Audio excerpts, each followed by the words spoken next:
സ്വരൂപനാം യേശു ദിവ്യകാരുണ്യമായോസ്തിയിൽ വാഴുന്ന സ്നേഹസ്വരൂപനാം യേശു അണയേണമേ എന്നിൽ നിൻ കൃപാമാരിനി ചൊരിയണമേ എൻ്റെ ഹൃത്തിൽ ദിവ്യകാരുണ്യമായോസ്തിയിൽ വാഴുന്ന സ്നേഹസ്വരൂപനാം യേശു.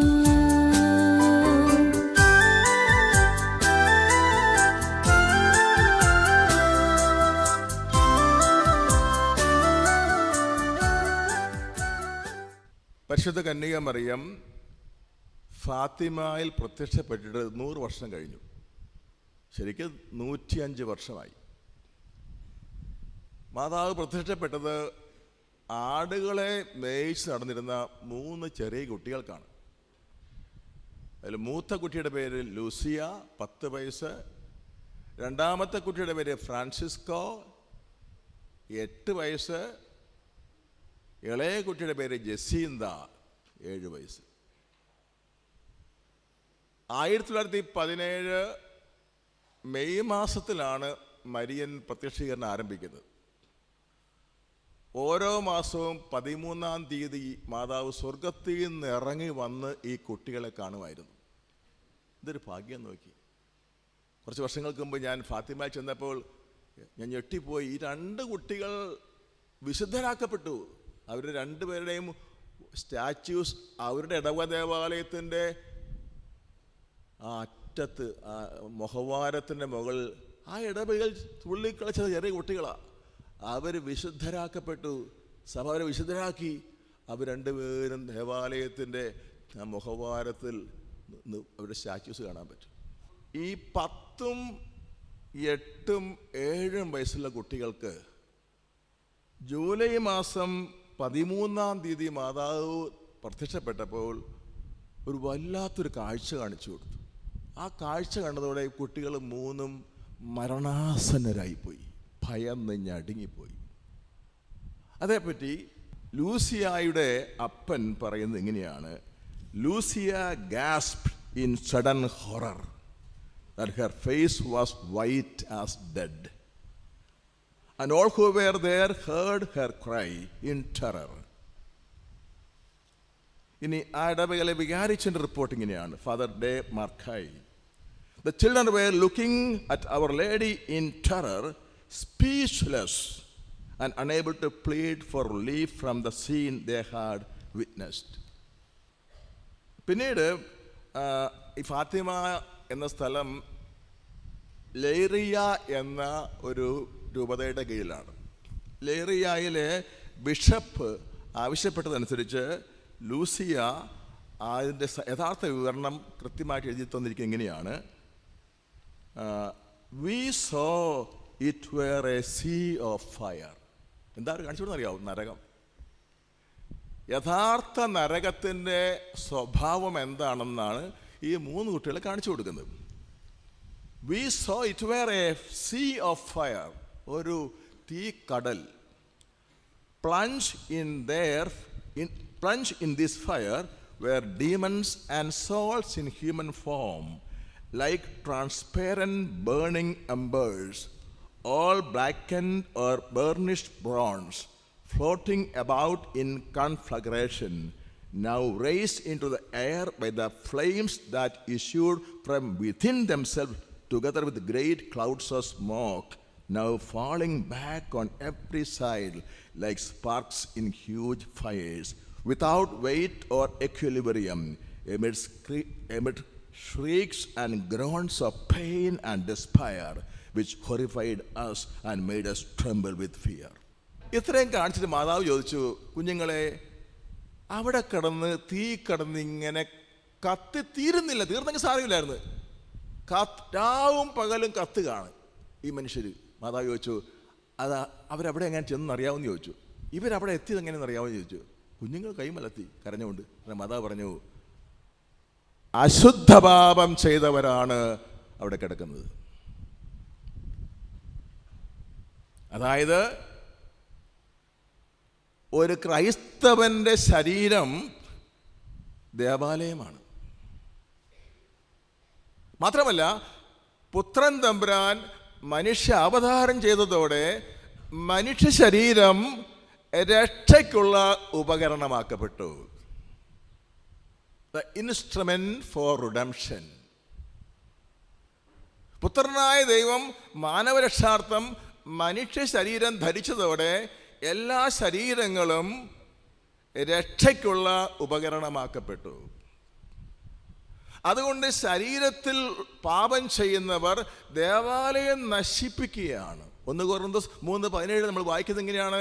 ദൈവത്തിൻ്റെ ആലയം നശിപ്പിക്കുന്നവനെ ദൈവം നശിപ്പിക്കും. എന്തെന്നാൽ ആ ആലയം പരിശുദ്ധമാണ്, ആ ആലയം നിങ്ങൾ തന്നെ. അപ്പോൾ മാതാവ് പറഞ്ഞു, നരകത്തിൽ എത്തിയവർ അല്ലാത്ത പാപങ്ങൾ ചെയ്യുമ്പോൾ നരകത്തിൽ എത്തിയില്ലെന്നല്ല, അത് പ്രധാനമായും നരകത്തിൽ എത്തുന്നവർ ശരീരം ദുർവിനിയോഗം ചെയ്യുന്നത് കൊണ്ടാണ്. ഇനി നരകത്തെ പറ്റി തിരുസഭ വല്ലതും പഠിപ്പിക്കുന്നത് നമുക്ക് നോക്കാം. തിരുസഭ പഠിപ്പിക്കുന്നത് ഇങ്ങനെയാണ്. കത്തോലിക്ക സഭയുടെ മതബോധന ഗ്രന്ഥം 1033 പാരഗ്രാഫ്. മനസ്തപിച്ച് ദൈവത്തിൻ്റെ കരുണാർദ്ര സ്നേഹം സ്വീകരിക്കാതെ മാരകപാപത്തിൽ മരിക്കുക എന്നതിൻ്റെ അർത്ഥം നമ്മുടെ സ്വതന്ത്രമായ തീരുമാനപ്രകാരം എന്നേക്കുമായി ദൈവത്തിൽ നിന്ന് വേർപെട്ട് നിൽക്കുക എന്നതാണ്. നരകമെന്ന് പറഞ്ഞതാ. ദൈവവുമായി ഒരു ബന്ധമില്ല, ദൈവത്തിൻ്റെ സ്ഥലമായ സ്വർഗത്തിലേക്ക് പോകുന്നില്ല. കണ്ടോ? അപ്പോൾ നരകം ആർക്കുള്ളതാണ്? മനസ്തപിച്ച് ദൈവത്തിൻ്റെ കരുണാർദ്ര സ്നേഹം സ്വീകരിക്കാതെ മാരകപാപത്തിൽ മരിക്കുന്നവർക്ക്. തുടർന്ന് 1034 പാരഗ്രാഫ് പറയുന്നത് ഇങ്ങനെയാണ്: വിശ്വസിക്കാനും, ആരെ വിശ്വസിക്കണം? യേശുക്രിസ്തു സത്യദൈവമാണെന്നും ഏകരക്ഷകനാണെന്നും വിശ്വസിക്കണം. വിശ്വസിക്കാനും മാനസാന്തരപ്പെടാനും ജീവിത അവസാനം വരെ വിസമ്മതിക്കുന്നവർക്ക് വേണ്ടി കരുതി വെച്ചിട്ടുള്ള ശമിക്കാത്ത അഗ്നിയുടെ സ്ഥാനമായ ഗേഹന്നയെപ്പറ്റി യേശു തന്നെ കൂടെ പഠിപ്പിക്കുന്നുണ്ട്. ആത്മാവും ശരീരവും നഷ്ടപ്പെടുന്ന സ്ഥലമാണത്. തൻ്റെ മാലാഖമാരെ താൻ അയക്കുമെന്നും അവർ തിന്മ പ്രവർത്തിക്കുന്ന എല്ലാവരെയും ഒരുമിച്ച് കൂട്ടുമെന്നും അവരെ തീച്ചൂളയിലേക്ക് എറിയുമെന്നും ശപിക്കപ്പെട്ടവരെ എന്നിൽ നിന്ന് നിത്യാഗ്നിയിലേക്ക് അകന്നു പോകുമെന്ന ശിക്ഷാവിധി യേശു പ്രസ്താവിക്കുമെന്നും താക്കീത് ചെയ്തിട്ടുണ്ട്. 1035 പാരഗ്രാഫ്. നരകത്തിൻ്റെ അസ്തിത്വത്തെയും അതിൻ്റെ നിത്യതയെയും സഭയുടെ പ്രബോധനം സ്ഥിരീകരിക്കുന്നു. മാരകപാപത്തിൻ്റെ അവസ്ഥയിൽ മരിക്കുന്നവരുടെ ആത്മാക്കൾ മരിച്ചാൽ ഉടനെ നരകത്തിലേക്ക് പതിക്കുന്നു. അവിടെ അവർ നിത്യാഗ്നിയായ നരക പീഡനങ്ങൾ അനുഭവിക്കും. പക്ഷേ സഭ പഠിപ്പിക്കുന്നത് നമ്മൾ ഭയപ്പെടുത്താനല്ല. എന്തിനു വേണ്ടിയെന്ന് പറയുന്നുണ്ട്. അടുത്ത വാക്യം കേട്ടിരിക്കുക. നരകത്തെ സംബന്ധിക്കുന്ന വിശുദ്ധ ഗ്രന്ഥ പ്രസ്താവനകളും സഭാപ്രബോധനങ്ങളും മാനസാന്തരത്തിലേക്കുള്ള അടിയന്തര സ്വഭാവമുള്ള ഒരു വിളിയാണ്. നരകം കാണിച്ച് പേടിപ്പിക്കാൻ വേണ്ടിയല്ല, പക്ഷെ അതാണ് സംഭവിക്കാൻ പോകുന്നത് അറിയണം. അപ്പോൾ അതുകൊണ്ട് പ്രിയപ്പെട്ടവരെ, നമ്മൾ ഇപ്പോൾ കേൾക്കുന്ന തിരുവചനം പ്രബോധനം ജ്ഞാനസ്നാനത്തിലൂടെ മിശിഹായുടെ ശരീരമായി രൂപാന്തരപ്പെട്ട നമ്മുടെ ശരീരത്തെ വിശുദ്ധിയിലും മാന്യതയിലും കാത്തു സൂക്ഷിക്കേണ്ടതിനെ പറ്റിയാണ്. ഇവിടെ ജ്ഞാനസ്നാനം ഏക്കാത്ത ഏതാനും പേരുണ്ട്, എനിക്ക് നന്നായിട്ടറിയാം. പക്ഷെ അവരും ഈശോയിൽ ഹൃദയത്തിൽ വിശ്വസിക്കുന്നത് മൂലം ആത്മന ജ്ഞാനസ്നാനം സ്വീകരിച്ചു കഴിഞ്ഞു. ഇന്ന് ലോകത്തിൽ ഏറ്റവും അധികം ലംഘിക്കപ്പെടുന്ന ഒരു ദൈവകൽപ്പനയാണ് 6ഉം 9ഉം കൽപ്പനകൾ. 6ാം കൽപ്പന സ്വരം ഉയർത്തി പറ, വ്യഭിചാരം ചെയ്യരുത്. 9ാം പ്രമാണത്തിൻ്റെയും 6ാം പ്രമാണത്തിൻ്റെ ഏറ്റവും പരസ്യമായ ലംഘനം. 6ാം പ്രമാണം ലംഘിച്ചവർ നരകത്തിലാണ് പതിക്കുന്നതെന്ന് മാതാവ് പറഞ്ഞതിന് ആരും ചെവി കൊടുക്കുന്നില്ല. ഇനി നമുക്ക് ഇത് നിങ്ങൾ കേൾക്കുക, ഇത് കേട്ടിരിക്കുക. ഈ വ്യഭിചാരം ചെയ്യുന്ന കൽപ്പന ഞാൻ വിശദീകരിക്കാൻ വേണ്ടി കത്തോലിക്ക സഭയുടെ ഒരു പ്രബോധനം നിങ്ങൾ ശ്രദ്ധപ്പെടുത്തുകയാണ്. പഴയ നിയമത്തിലെ കൽപ്പനയാണ് ഏത്? വ്യഭിചാരം ചെയ്യരുത്, അല്ലേ? വ്യഭിചാരം എന്നതിന് നമ്മൾ സാധാരണ മനസ്സിലാക്കുന്നത് അന്യസ്ത്രീയുമായോ വിവാഹം കഴിച്ചതിനെ പറ്റിയാണ് പറയുന്നത് കേട്ടോ. അന്യസ്ത്രീയുമായോ അന്യപുരുഷനുമായോ ലൈംഗിക ശാരീരിക ബന്ധം പുലർത്തുന്നതിനെ മാത്രമാണ് വ്യഭിചാരമെന്ന് സാധാരണ ഇപ്പോഴും ആളുകൾ മനസ്സിലാക്കുന്നത്. പക്ഷെ അങ്ങനെയല്ല വേദപുസ്തകത്തിലെ അർത്ഥം. അതുകൊണ്ട് ഞാൻ ഈ വായിക്കുന്നത് കേട്ടിരിക്കുക. 1962 നമ്പറിലാണ് പറഞ്ഞിരിക്കുന്നത്. പഴയ നിയമം ആവിഷ്കൃത നിയമത്തിൻ്റെ പ്രഥമ ഘട്ടമാണ്. അതിൻ്റെ ധാർമ്മിക നിബന്ധനകൾ 10 പ്രമാണങ്ങൾ സംഗ്രഹിച്ചിട്ടുണ്ട്. അപ്പോൾ പഴയ നിയമം എന്താണ്? ദൈവത്തിൻ്റെ യഥാർത്ഥ നിയമത്തിൻ്റെ പ്രഥമഘട്ടം മാത്രമേ ആയിട്ടുള്ളൂ, പൂർണ്ണഘട്ടമായിട്ടില്ല. ഇനി പുതിയ നിയമത്തെപ്പറ്റി സഭ പഠിപ്പിക്കുന്നത് ഇങ്ങനെയാണ്: പുതിയ നിയമം അഥവാ സുവിശേഷ നിയമം സ്വാഭാവികവും ആവിഷ്കൃതവുമായ ദൈവിക നിയമത്തിൻ്റെ പൂർത്തീകരണമാണ്. അപ്പോൾ ഈ വ്യഭിചാരം ചെയ്യരുതെന്നുള്ള കൽപ്പനയുടെ ശരിയായ അർത്ഥം ഗ്രഹിക്കാൻ പഴയ നിയമത്തിലെ ആ കൽപ്പന കൂടാതെ പുതിയ നിയമത്തിൽ ഈശോ അതേപ്പറ്റി എന്താണ് ക്ലിപ്തപ്പെടുത്തി പറഞ്ഞിരിക്കുന്നത് അറിയേണ്ടതായിട്ടുണ്ട്. വ്യഭിചാരത്തിന് പഴയ നിയമപ്രകാരമുള്ള അർത്ഥം. ലേവ്യരുടെ പുസ്തകം 20-ാം അധ്യായം 1-ാം വാക്യം വീണ്ടും വായിക്കുക. ഒരുവൻ അയൽക്കാരൻ്റെ ഭാര്യയുമായി വ്യഭിചാരം ചെയ്താൽ അവനും അവളും മരണശിക്ഷ അനുഭവിക്കണം. വ്യഭിചാരത്തിനുള്ള ശിക്ഷ എന്താണ്? വധശിക്ഷയാണ്. ഇനി അവിടെ വ്യഭിചാരം എന്താണെന്ന് കൃത്യമായി വിവരിക്കുന്നില്ല. അത് വിവരിക്കുന്നത് നിയമാവർത്തനം 22-ലാണ്. വായിക്കാം. അന്യൻ്റെ ഭാര്യയോടൊത്ത് ഒരുവൻ ശയിക്കുന്നത് കണ്ടുപിടിച്ചാൽ ഇരുവരെയും, സ്ത്രീയെയും പുരുഷനെയും വധിക്കണം. അതാണ് പഴയ നിയമത്തിലെ നിയമം. എന്താണ്? ഒരു അന്യപുരുഷനുമായി വിവാഹം കഴിച്ച ഒരു സ്ത്രീ അന്യപുരുഷനുമായി, അല്ലെങ്കിൽ വിവാഹം കഴിച്ച പുരുഷൻ അന്യ സ്ത്രീയുമായി സെക്ഷൽ ഇൻ്റർകോഴ്സിൽ ഏർപ്പെട്ടാൽ അത് വ്യഭിചാരമാണ്. അല്ലാത്തൊന്നും വ്യഭിചാരമല്ല പഴയ നിയമത്തിൽ നിർദ്ദേശപ്രകാരം. പക്ഷേ പുതിയ നിയമത്തിൽ അത് പൂർണ്ണമായി മാറിപ്പോയി. അടുത്ത ഹെഡിങ് വായിക്കുക. വ്യഭിചാരത്തിന് പുതിയ നിയമപ്രകാരമുള്ള അർത്ഥം. അത് മത്തായിയുടെ സുവിശേഷം അധ്യായം 5, 27, 28 വാക്യങ്ങൾ. വ്യഭിചാരം ചെയ്യരുതെന്ന് കൽപ്പിച്ചിട്ടുള്ളത് നിങ്ങൾ കേട്ടിട്ടുണ്ടല്ലോ. എന്നാൽ ഞാൻ നിങ്ങളോട് പറയുന്നു, ഉറക്കെ വായിച്ചേ, ഞാൻ നിങ്ങളോട് പറയുന്നു, ആസക്തിയോടെ സ്ത്രീയെ നോക്കുന്നവൻ ഹൃദയത്തിൽ അവളുമായി വ്യഭിചാരം ചെയ്ത് കഴിഞ്ഞു. Price the Lord. ചിലർ ഈ വാക്യം തെറ്റിദ്ധരിച്ചിട്ട് പറയും, ഹൃദയത്തിലല്ലേ, ബാഹ്യമായിട്ടൊന്നും ഉണ്ടായില്ലോ. ഏതാ പ്രധാനപ്പെട്ടത്? ഇപ്പോൾ ഞാൻ ഉദാഹരണം പറയാം. ഈ അഖിൽ എൻ്റെ അടുത്ത് വന്നു. ഞാൻ അഖിലിനൊരു സഹായം ചെയ്യാൻ പോവാണ്. ഞാനൊരു 1000 രൂപ എടുത്ത് പറയാം, അഖിലെ നീ ഇത് കൊണ്ടുപോയി നീ എന്തെങ്കിലും ഡ്രസ്സ് വാങ്ങിച്ചു എന്ന് പറയാം. അപ്പോൾ ഞാൻ കൊടുക്കാൻ നേരത്ത് വേറെ 3-4 പേര് ഇത് കാണുന്നുണ്ടെന്ന് മനസ്സിലായപ്പോൾ ഞാൻ എന്ത് ചെയ്ത് 1000 മാറ്റി 10000 ആക്കി. ഏതിനെ ഗുണം കിട്ടുള്ളൂ? 1000 കിട്ടുള്ളൂ. മാത്രമല്ല പിന്നെ കൊടുത്ത 9000 ഞാൻ ശിക്ഷിക്കപ്പെടുകയും ചെയ്യും. കാരണം ഞാൻ ഉദ്ദേശം മാറി, ഞാൻ കാശും പോയി, ശിക്ഷ കിട്ടും അല്ലേ? ഏത് പ്രവൃത്തിയുടെ ഉദ്ദേശം അനുസരിച്ചാണ് നന്മയും തന്മയാകുന്നത്. കണ്ടോ ഇവിടെ പറയുന്നത് കേട്ടോ, ഹൃദയത്തിൽ ഈ വ്യക്തി 100% വ്യഭിചാരം ചെയ്ത് കഴിഞ്ഞു. പല പാപങ്ങളും നമ്മൾ പുറമേ ചെയ്യാത്തത് എന്തുകൊണ്ടാണ്? ഭയന്നിട്ടാണ്, മറ്റുള്ളവരെ പേടിച്ചിട്ടാണ്. ആരും അറിയാത്തൊരു സാഹചര്യം വന്നാൽ പല പാപവും നമ്മൾ ചെയ്യും. പക്ഷേ കർത്താവ് നോക്കുന്നത് പ്രവൃത്തി തീർച്ചയായിട്ടും നോക്കും. പ്രവൃത്തി മാത്രമല്ല, ഹൃദയത്തിലെ ഭാവം നോക്കും. The attitude or the motivation of every act. Price the Lord. അപ്പം അതുകൊണ്ട് ഈശോ പറയുന്നത് എന്താണ്? ഒരു വ്യക്തിക്ക് അശുദ്ധനാകാൻ ഒരു സ്ത്രീയെ പുരുഷനെ പാപകരമായി സ്പർശിക്കുക പോലും വേണ്ട. ഹൃദയത്തിൽ ആ വ്യക്തിയോട് ഒരു ദുർമോഹം തോന്നിയാൽ വ്യഭിചാരം കഴിഞ്ഞു. അപ്പോൾ നമ്മുടെ കർത്താവ് ലോകാന്ത്യത്തിൽ നമ്മൾ വിധിക്കാൻ പോകുന്നത് വ്യഭിചാരം ചെയ്യരുതെന്ന പഴയ നിയമ അർത്ഥത്തിൽ ആയിരിക്കുകയില്ല.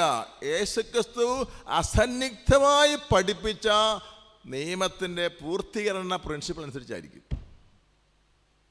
അപ്പോൾ മിക്കവാറും നമ്മളോട് പോയി കിടക്കേണ്ടി വരും.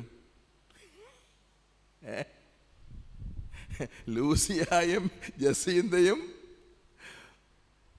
മറ്റാരാ ഫ്രാൻസിസ്കോയും അവരവിടെ പോയിട്ടൊന്നുമില്ല. അവർ രണ്ടുപേരും സ്വർഗത്തിലായി ഇപ്പം. ലൂസിയ മരിച്ചത് 97-ലാണ്. മിക്കവാറും സ്വർഗത്തിൽ പോകും, പോയിട്ടുണ്ടാവും. പക്ഷെ നിങ്ങളോട് ലോകം പറഞ്ഞാൽ എന്നതാ?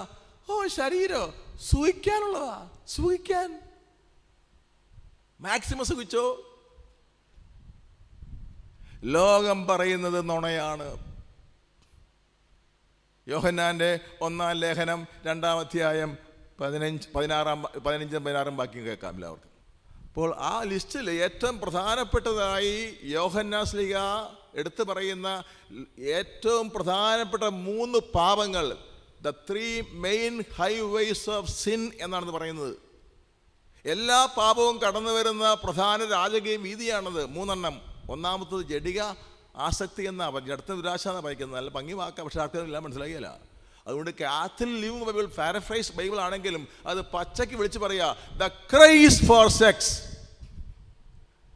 സെക്സ്, ലൈംഗികത ദൈവത്തിൻ്റെ ദാനമാണ്, ദൈവത്തിൻ്റെ ഉദ്ദേശങ്ങൾക്ക് അത് ആവശ്യവുമാണ്. പക്ഷേ അതിനോട് ക്രൈസ് വന്നാൽ, അത് സൂഹിക്കാനുള്ളൊരു മാർഗമായി കണ്ടുപോയാൽ നശിക്കുക വ്യക്തി. അത് ശരിയായിട്ട് മനസ്സിലാക്കിയിരിക്കണം. ഹല്ലേലൂയ, ഹല്ലേലൂയ, യേശുവേ സ്തുതി. അപ്പോൾ അതുകൊണ്ട് നമുക്ക് നമ്മുടെ ശരീരത്തെ പറ്റി ആദ്യം പഠിക്കാം. 6-ാം പ്രമാണ ലംഘനം കടുത്ത ശിക്ഷയ്ക്ക് അർഹമാകാനുള്ള കാരണം ഇവിടെ എഴുതിയിരിക്കുന്നതാണ്. 1 Corinthians 6:15. ആ ഹെഡിങ് ഇങ്ങനെയാണ്: ക്രൈസ്തവൻ്റെ ശരീരം യേശുവിൻ്റെ അവയവം. കണ്ടോ? അവർക്ക് വായിച്ചേ, ഹെഡിങ് വായിച്ചേ. ക്രൈസ്തവൻ്റെ ശരീരം യേശുവിൻ്റെ അവയവം. നിങ്ങളുടെ ശരീരങ്ങൾ ക്രിസ്തുവിൻ്റെ അവയവങ്ങളാണെന്ന് നിങ്ങൾക്കറിഞ്ഞുകൂടെ. മതി. Praise the Lord. അവനെ ഉച്ചത്തിൽ വീണ്ടും വായിക്കുക. നിങ്ങളുടെ ശരീരങ്ങൾ ക്രിസ്തുവിൻ്റെ അവയവങ്ങളാണെന്ന് നിങ്ങൾക്ക് അറിഞ്ഞുകൂടെ. Praise the Lord, praise the Lord, hallelujah, hallelujah. വ്രേജിസ് മാർട്ടിൻ എന്ന് പറയുന്ന ശ്രദ്ധേയനായ ഒരു അൽമായ ദൈവശാസ്ത്രജ്ഞനുണ്ട് അമേരിക്കയിൽ. ഞാൻ അദ്ദേഹത്തിൻ്റെ 2-3 തിയോളജി കോഴ്സുകൾ പങ്കെടുത്തിട്ടുണ്ട്. അദ്ദേഹം വന്ന് ക്ലാസ്സിൽ പിതാവിൻ്റെയും പുത്രൻ്റെയും പരിശുദ്ധാത്മാവിനെ വെച്ച് കഴിയുമ്പോൾ 40 വരെ ക്ലാസ്സിലുള്ളത് എല്ലാവരും പരിശുദ്ധാത്മാവിൽ നിറയും. ഇത്രയ്ക്കും വിശുദ്ധനായ മനുഷ്യനാണ്. അദ്ദേഹത്തിന് 10 മക്കളാണ് ഉള്ളത്. ഭാര്യ മാനസിക രോഗിയാണ്. അദ്ദേഹത്തിൻ്റെ 6-ാമത്തെ 7-ാമത്തെ കുട്ടിയെ ഭാര്യ ഗർഭം ധരിച്ചിരിക്കുമ്പോൾ അദ്ദേഹം റോമിൽ ആഞ്ചലിക്കം യൂണിവേഴ്സിറ്റിയിൽ തിയോളജിയിൽ PhD പഠിച്ചുകൊണ്ടിരിക്കുകയാണ്. അപ്പം അന്ന് ജോൺ ബ്രണ്ടാൻ മാർപ്പാപ്പയ്ക്ക് ഒരു രീതി ഉണ്ടായിരുന്നു. ലോകത്തുള്ള എല്ലാ ജനതകളെയും പ്രതിനിധീകരിക്കുന്ന തരത്തിൽ 100 കണക്കിന് കുഞ്ഞുങ്ങളെ ദുഃഖശനിയാഴ്ച രാത്രിയിൽ വത്തിക്കാൻ ബസിലേക്ക് വെച്ച് മാമൂസം വെക്കും. അപ്പോൾ ഇദ്ദേഹം അമേരിക്കക്കാരൻ ആണ്. ഇദ്ദേഹത്തിൻ്റെ കുട്ടിയും സെലക്റ്റഡായി. പക്ഷേ മാമൂസ തലേ ദിവസം അറിയിപ്പുണ്ടായി. മാപ്പാപ്പയ്ക്ക് പെട്ടെന്ന് ശാരീരിക അസ്വാസ്ഥ്യം ഉണ്ടായതുകൊണ്ട് മാമൂസ നടത്തും, പക്ഷേ പ്രത്യേകമായി കുറച്ച് കുട്ടികളെ നടത്താൻ പറ്റുള്ളൂ. ബാക്കിയുള്ള കുട്ടികളെ ഒഴിവാക്കി. ഇദ്ദേഹത്തിൻ്റെ കുട്ടിയും ലിസ്റ്റിൽ നിന്ന് പുറത്തായി. വിഷമം തോന്നിയെങ്കിലും പെട്ടെന്നൊരു നല്ല വാർത്ത വന്നു. അമേരിക്കയിൽ ഒരുപാട് യൂണിവേഴ്സിറ്റികളുണ്ട്, കാത്തലിക് യൂണിവേഴ്സിറ്റികൾ. അതിലൊരു പ്രധാന യൂണിവേഴ്സിറ്റിയിലെ വിശുദ്ധനും മഹാപണ്ഡിതനുമായൊരു വൈദികൻ റോമിലുള്ള മറ്റൊരു ബസിലിക്കായിൽ വെച്ച് ഇദ്ദേഹത്തിൻ്റെ കുട്ടിയുടെ മാമൂസ ബാപ്റ്റിസം നടത്തുമെന്ന് അറിയിപ്പ്. സന്തോഷമായി. ഇദ്ദേഹത്തിൻ്റെ കൂടെ പഠിക്കുന്ന ഡോക്ടറൽ സ്റ്റുഡൻസ് എല്ലാവരും ആ പള്ളിയിൽ വന്നിരിക്കുകയാണ് മാമൂസയിൽ പങ്കെടുക്കാൻ വേണ്ടി. മാമോദീസായുടെ കർമ്മങ്ങൾക്ക് ശേഷം ആ വിശുദ്ധനും മഹാപണ്ഡിതനുമായ ദൈവശാസ്ത്ര പണ്ഡിതനായ വന്യവൈദികൻ ഒരു പണി ചെയ്തെന്ന് അറിയാവോ? അദ്ദേഹം കുട്ടിയെ എടുത്ത് അൾത്താരയിൽ ഈശോയുടെ ശരീരവും രക്തവും വയ്ക്കാൻ വേണ്ടി മാത്രം ഉപയോഗിക്കുന്ന കോർപ്പറൽ എന്ന് പറയുന്ന ആ വിശുദ്ധ വെള്ള തുണിയിൽ ഈ കുഞ്ഞിനെ കിടത്തി. എന്നിട്ട് അദ്ദേഹം താഴേക്ക് സ്റ്റെപ്പ് ഡൗൺ ചെയ്ത് ജനങ്ങൾ നിൽക്കുന്നിടത്ത് വന്ന് സാഷ്ടാംഗം വീണ് ഒരു 10-15 മിനിറ്റ് അവിടെ കിടന്നു. അപ്പോൾ ചുറ്റും നിൽക്കുന്നവരെല്ലാം ദൈവശാസ്ത്രത്തിൽ PhD പഠിക്കുന്ന പിള്ളേരായതുകൊണ്ട് പിള്ളേരല്ല, എല്ലാവരും മാനിടയ്ക്കാണ്. അവർ ചോദിച്ചത്, എന്തായി ഈ അച്ഛനെ എന്തായി കാണിച്ചു കൂട്ടുന്നത്, എന്താണ് കാണിക്കുന്നത്, ഇതിൻ്റെ വിഗ്രഹാരാധനയല്ലേ ഈ കാണിക്കുന്നത്? അപ്പം അദ്ദേഹം അതിനുശേഷം ചോദിച്ചു, I was giving you actually a homily on the sacrament of baptism. ഞെട്ടിപ്പോയി. അദ്ദേഹം പറയാണ്, ജ്ഞാനസ്നാനം സ്വീകരിക്കുന്ന വ്യക്തിയുടെ ആത്മാവും മനസ്സും ശരീരവും അക്ഷരാർത്ഥത്തിൽ ദേവാലയമാക്കപ്പെട്ടു. ആ വ്യക്തിയിൽ പരിശുദ്ധ ത്രിത്വം വാസം തുടങ്ങി. അതിനാൽ ജ്ഞാനസ്നാനം ഏറ്റ വ്യക്തിയുടെ ശരീരം ഈശോയുടെ തന്നെ അവയവം ആണ്. Praise the Lord, praise the Lord. Paulose അപ്പോസ്തലൻ എത്ര ധൈര്യമായിട്ട് പറയുന്നത് ഒന്നുകൂടെ വായിച്ചു നോക്കിയാവാം. നിങ്ങളുടെ ശരീരങ്ങൾ ക്രിസ്തുവിൻ്റെ അവയവങ്ങളാണെന്ന് നിങ്ങൾക്ക് അറിഞ്ഞുകൂടെ. അടുത്ത വചനം വായിക്കുക. 1 കൊരിന്തോസ് 6:13. ആഹാരം ഉദരത്തിനും ഉദരം ആഹാരത്തിനും വേണ്ടിയുള്ളതാണ്, ശരീരം ദുർവൃത്തിക്ക് വേണ്ടി ഉള്ളതല്ല. പ്രത്യുത ശരീരം കർത്താവിനും കർത്താവ് ശരീരത്തിനും വേണ്ടി ഉള്ളതാണ്. കണ്ടോ ആ വചനം? രണ്ടാമത്തെ വചനം വീണ്ടും വായിച്ചേ. രണ്ടാമത്തെ വാചകം വായിക്കുക. ശരീരം ദുർവൃത്തിക്ക് വേണ്ടിയുള്ളതല്ല, പ്രത്യുത ശരീരം കർത്താവിനും കർത്താവ് ശരീരത്തിനും വേണ്ടി ഉള്ളതാണ്. എപ്പോഴാണ് ഈ വേണ്ടി ഉള്ളതെന്ന് പറയുന്നത്? നീ ഈ വചനം വായിച്ചു നോക്കിയേ. ശരീരം ദുർവൃത്തിക്ക് വേണ്ടി ഉള്ളതല്ല, പ്രത്യുത ശരീരം കർത്താവിനും കർത്താവ് ശരീരത്തിനും വേണ്ടി ഉള്ളതാണ്. ഇനി അടുത്ത വാക്യം വായിച്ചു നോക്കിയേ. നിങ്ങളിൽ വസിക്കുന്ന ദൈവദത്തമായ പരിശുദ്ധാത്മാവിൻ്റെ ആലയമാണ് നിങ്ങളുടെ ശരീരം എന്ന് നിങ്ങൾക്ക് അറിഞ്ഞുകൂടെ. നിങ്ങൾ നിങ്ങളുടെ സ്വന്തമല്ല. ഉണ്ടോ? You do not belong to you, you belong to Christ. ഇതാണ് സത്യം, പ്രിയപ്പെട്ടവരെ. ഹല്ലേലൂയ. ഞാൻ ഈ ധ്യാനകേന്ദ്രം തുടങ്ങിയ 96-ലാണ്. 99-ലോ 2000-ലോ മറ്റെയാണ് ഇവിടെ സാധാരണയുള്ള ധ്യാനത്തിൽ വെള്ളിയാഴ്ച വൈകുന്നേരം തുടങ്ങുന്ന ധ്യാനമാണ്. ശനിയാഴ്ച ഒരു ഉച്ചയാകാറായപ്പോൾ ഒരു പയ്യൻ ധ്യാനം കൂടാൻ എന്ന് പറഞ്ഞ് ഇവിടെ വന്നു. അപ്പം അങ്ങനെ ലേറ്റായിട്ട് വരുന്നവരെ അഡ്മിറ്റ് ചെയ്യാൻ പാടില്ല, എന്നോട് പ്രത്യേക അനുവാദം മേടിക്കണം. അപ്പം അവൻ എൻ്റെ മുറിയിലേക്ക് വിട്ടു. അവനെ കണ്ടപ്പോൾ അവൻ്റെ ബാഗില്ല, ഷാബിയായിട്ട് വസ്ത്രം ധരിച്ചിരിക്കുന്നു. ആകെ പ്രശ്നം.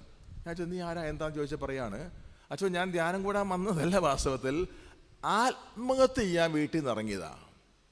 മുമ്പൊരിക്കൽ ഷാലോ മീറ്റ് എന്ന ഒരു യുവജന ധ്യാനം ഇവിടെ ഉണ്ടായിരുന്നു. ആ ധ്യാനത്തിൽ എൻ്റെ ഫ്രണ്ട് എന്നെ വിളിച്ചപ്പോൾ ഞാൻ അവനെ കളിയാക്കിയിട്ട് പറഞ്ഞു, എനിക്കതിൻ്റെ ആവശ്യമൊന്നുമില്ല, നീ പോയി കുടിക്കൊള്ളാൻ പറഞ്ഞു. ഇപ്പം എനിക്ക് ആവശ്യം വന്നച്ചോ, അതുകൊണ്ട് ഞാൻ വന്നതെന്ന് പറഞ്ഞു. എന്താ നിൻ്റെ ആവശ്യം? അവൻ പറഞ്ഞു, ഞാൻ കേരളത്തിലെ ഒരു പ്രമുഖ കോടീശ്വരനായ ബിസിനസ്സുകാരൻ്റെ ഏക മകനാണ്. അന്ന് ഇൻ്റർനെറ്റ് വീടുകളിലൊന്നും കണക്ഷനില്ല, ഇൻ്റർനെറ്റ് കഫേ മാത്രമേ ഉള്ളൂ. പക്ഷെ എൻ്റെ അപ്പൻ വലിയ കോടീശ്വരനായതുകൊണ്ടും വലിയ ബിസിനസ്സുകാരനായതുകൊണ്ട് ഇൻ്റർനെറ്റ് വീട്ടിലെടുത്തു. അതിൻ്റെ സാധ്യതകളെ പറ്റി അപ്പനറിയത്തില്ല, എനിക്കറിയാമായിരുന്നു. ഞാനതുകൊണ്ട് അപ്പനും അമ്മ ഉറങ്ങിക്കഴിയുമ്പോൾ ഇൻ്റർനെറ്റ് ഓൺ ചെയ്ത് പോൺ സൈറ്റ്സ്, അശ്ലീല രംഗങ്ങളെല്ലാം കാണാൻ തുടങ്ങി. ആദ്യം ഒരു ജിജ്ഞാസയ്ക്ക് വേണ്ടി കണ്ടു, പിന്നെ അതിന് അഡിക്റ്റായി. രാത്രി മുഴുവൻ കാണാൻ തുടങ്ങി. പകൽ കോളേജിൽ പോകണമെന്ന് പറഞ്ഞ് പോകും, കോളേജിൽ പോവുകയില്ല, പകരം കഫേയിൽ പോയിരുന്നു വീണ്ടും കാണും. അങ്ങനെ രാവും പകലും കണ്ട് എനിക്ക് പ്രാന്തായി. അവസാനം അന്നാണ് തലേദിവസം, എനിക്കറിയത്തില്ല, എൻ്റെ പെറ്റമ്മയെ ബലാത്സംഗം ചെയ്യാൻ കയറി ഞാൻ പിടിച്ചു. അപ്പോൾ ഞാൻ ജഡികാസക്തി മൂലം അന്ധനായിരുന്നച്ചോ. കുറച്ച് നിമിഷം കഴിഞ്ഞപ്പോഴാണ് എൻ്റെ അമ്മയാണല്ലോ ഇതൊന്ന് തിരിച്ചറിയുന്നത്. അവിടെ നിന്ന് പിന്നെ ഞാൻ അമ്മയെ മുഖത്ത് നോക്കാൻ പറ്റാത്തതുകൊണ്ട് ഞാൻ അവിടെ നിന്ന് ഓടിയതാണ് മരിക്കാൻ വേണ്ടി. ഞാൻ ഉടനെ തന്നെ അവൻ്റെ അഡ്രസ്സ് വാങ്ങിച്ച് അപ്പനെ വിളിച്ച് പിന്നെ മകനോട് എത്തിയിട്ടുണ്ടെന്ന് പറഞ്ഞു. പേടിക്കേണ്ട, പിന്നെ ഇവർ ഡ്രസ്സൊക്കെ വാങ്ങിച്ചു കൊടുത്തു. ഇവനെ ഇവിടെ താമസിപ്പിച്ച് ധ്യാനിപ്പിക്കുകയാണ്. ശനിയാഴ്ച കാലത്ത് വന്നതാണ്. ക്ലാസ്സിൽ ഇരിക്കാൻ പറ്റുന്നില്ല, ഇടയ്ക്കിടയ്ക്ക് ഓടിപ്പോവുക. അപ്പോൾ ഈ ആത്മഹത്യ ടെൻഡൻസി ഉള്ള കാരണം ഞാനൊരു പ്രേക്ഷകനായി ചുമതലപ്പെടുത്തിക്കും. ഇവൻ്റെ എങ്ങോട്ടും പോയി എൻ്റെ പുറകെ കൊള്ളണം. പല പ്രാവശ്യം ആത്മഹത്യ ചെയ്യാൻ പോയി നോക്കിയവൻ, പറ്റിയില്ല. ഞായറാഴ്ച ഏകദേശം ഈ സമയമായി, ഒരു 10 മണിയോളായി, ഞാൻ ഈ ക്ലാസ് എടുക്കാൻ വന്നു വിശുദ്ധിയെപ്പറ്റി. ക്ലാസ്സിൽ അവൻ മുഴുവൻ നേരം ഇരുന്നു ശ്രദ്ധയോടെ. ക്ലാസ് കഴിഞ്ഞപ്പോൾ വന്ന് എന്നോട് പറഞ്ഞെന്നറിയാമോ, അച്ഛാ ഞാൻ രക്ഷപ്പെട്ടു. എന്താ അത്? അവൻ പറയാണ്, പെറ്റമ്മയെ പോലും ബലാത്സംഗം ചെയ്യത്തക്കവണ്ണം എന്നിൽ കഴിഞ്ഞ 6 മാസങ്ങളായി നിരന്തരം കത്തിക്കൊണ്ടിരുന്ന ജഡികാസക്തിയുടെ ആ തീ ശമിച്ചു. ഒരു ഉദാഹരണം പറഞ്ഞ് എങ്ങനെയാണ്, അവൻ തന്നെ പറഞ്ഞതാണ്, ഒരു വലിയ കെട്ടിടം തീ പിടിച്ച് കത്തി അമരുമ്പോൾ ഫയർഫോഴ്സ് വന്ന് വെള്ളം ഒഴിക്കുമ്പോൾ ആ തീ നിശേഷം കെട്ടുപോകുന്ന പോലെയാണ് എൻ്റെ ഉള്ളിൽ 6 മാസമായി നിരന്തരം കത്തിക്കൊണ്ടിരുന്ന ആ ലൈംഗികാസക്തി എന്ന ആ തീ പൂർണ്ണമായി അണഞ്ഞു. ഞാൻ 6 മാസത്തിന് ശേഷം ആദ്യമായി സമാധാനം അനുഭവിക്കുന്നു. ഇപ്പോൾ ഒരു വിശുദ്ധനെ പോലെ എവിടെ ധ്യാനം കഴിഞ്ഞു പോയത്. എന്താ കാരണം എന്നറിയാമോ? യോഹന്നാൻ 15:3 നിങ്ങൾക്കറിയാം. ഏതാ ഈശോ പറഞ്ഞ വാക്കാ? എന്താ? ഞാൻ നിങ്ങളോട് പറഞ്ഞ വചനം നിമിത്തം നിങ്ങൾ ശുദ്ധിയുള്ളവരായിരിക്കുന്നു. അതാ ഞാൻ പറഞ്ഞത്, വചനം ശ്രദ്ധിച്ചിരിക്കാൻ പറഞ്ഞതുകൊണ്ടാണ്. ഒന്നും ചെയ്യണ്ട. നമ്മൾ ഈ ദേഹം മുഴുവനും പൊടി അഴുക്കുമാകുമ്പോൾ പെരുമഴ പെയ്യുക, നമ്മൾ വെറുതെ പുറത്തിറങ്ങി നിന്ന് കൊടുത്താൽ മാത്രം മതി. ആ വെള്ളം തന്നെ നമ്മൾ കഴിക്കുള്ളൂ. ഇതുപോലെയാണ് വചനം പറയുന്ന സ്ഥലത്ത് ഇരുന്നാൽ ശ്രദ്ധിച്ചാൽ മതി, നമ്മൾ സർവാംഗ ശുദ്ധിയുള്ളവരാകും. Hallelujah, hallelujah, hallelujah, hallelujah. ഇവിടെ ആദ്യകാലങ്ങളിൽ 1500 2000 ഒക്കെ യുവജനങ്ങളാണ് ഒരു എബൈഡിൽ പങ്കെടുത്തിരുന്നത്. പക്ഷേ ഞാൻ അത്ഭുതപ്പെട്ടിട്ടുണ്ട്. ശരി, അസ്വസ്ഥയൊക്കെ ആദ്യം കാണിച്ചാലും ഭൂരിപക്ഷം പേരും കണ്ണിൻ്റെ ഇമ വെട്ടാതെ ഇരുന്ന് വചനം കേൾക്കും. കാരണം എന്താ അറിയാമോ? ആ വചനം കേൾക്കുന്നതിലൂടെ അവർ ശുദ്ധിയുള്ളവരായി മാറുന്നത് അവർ തന്നെ അനുഭവിച്ചറിയുന്നത് കൊണ്ടാണ്. വില കൊടുക്കുകയാണ്.